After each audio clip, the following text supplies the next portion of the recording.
গেল এক বছরে ভোলাগঞ্জ থেকে 1,50,00,000 ঘনফুট পাথর লুট হয়েছে।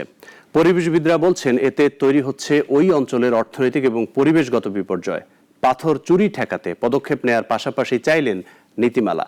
এদিকে রাজধানীর ডেমরা থেকে গতকাল উদ্ধার হয়েছে আরও 40,000 ঘনফুট চুরি যাওয়া সাদা পাথর। পাহাড় থেকে ঝর্ণার পানির স্রোতে ধোলাই নদ বেয়েই সাদা পাথর নেমে আসে নদের উৎসব মুখ ভোলাগঞ্জ জিরো পয়েন্টে। এতে একদিকে যেমন পরিবেশের ভারসাম্য রক্ষা হয়, অন্যদিকে তৈরি হয় পর্যটনের অপার সম্ভাবনা। কিন্তু গেল 5 আগস্টের পর সেখানে ধুধু বালুচর। এক বছরে 1,50,00,000 ঘনফুট পাথর লুট হয়েছে, যার আনুমানিক বাজার মূল্য 200 কোটি টাকার অধিক। পরিবেশবিদরা বলছেন পাথর চুরিতে শুধু অর্থনৈতিক ক্ষতি নয়, হয়েছে পরিবেশগত বিপর্যয়ও। পাথরগুলো যেখান থেকে স্বাভাবিকভাবে আসে সেখান থেকে পানি প্রবাহের ভয়ঙ্কর রকম তোড় তৈরি হয়, বাড়ে পানি প্রবাহের তীব্রতা, জমা হয় পাথর। পাথর ওই তোড়ের পানিকে ভেঙে টুকরো টুকরো করে তার গতিকে নিয়ন্ত্রণ করে।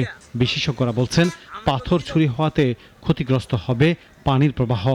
এই পানিতে যে পাথরগুলো ছিল সেগুলো ন্যাচারালি উজান থেকে আসা পাথর। এই পাথর ওই এলাকার যে ভারসাম্য, প্রাকৃতিক ভারসাম্য, নদীর পানির যে প্রাকৃতিক ভারসাম্য সেটি তৈরি করেছিল এবং এই পাথরগুলো সেখান থেকে উইথড্র করে ফেলার কারণে সেখানকার পানির যে স্বাভাবিক গতি সেই গতিটা বৃদ্ধি পাচ্ছে, ফলে নদীর বা ওই অঞ্চলের ভাঙনের সৃষ্টি হওয়ার ঝুঁকি রয়েছে। পানির মধ্যে অক্সিজেন সংশ্লেষ করার কাজও বিঘ্নিত হতে পারে বলে মনে করেন পরিবেশবিদরা।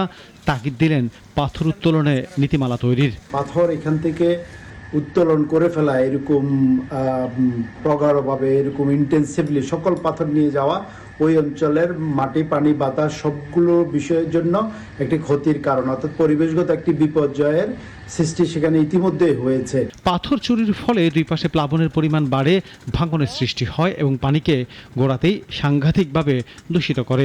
তাই এসব ধ্বংসাত্মক কার্যক্রমের কারণে প্রকৃতিগতভাবে ক্ষতি তৈরির অভিঘাত সৃষ্টি হয় বলেও মনে করেন পরিবেশবিদরা। আনোয়ার হোসেন, নাগরিক, ঢাকা।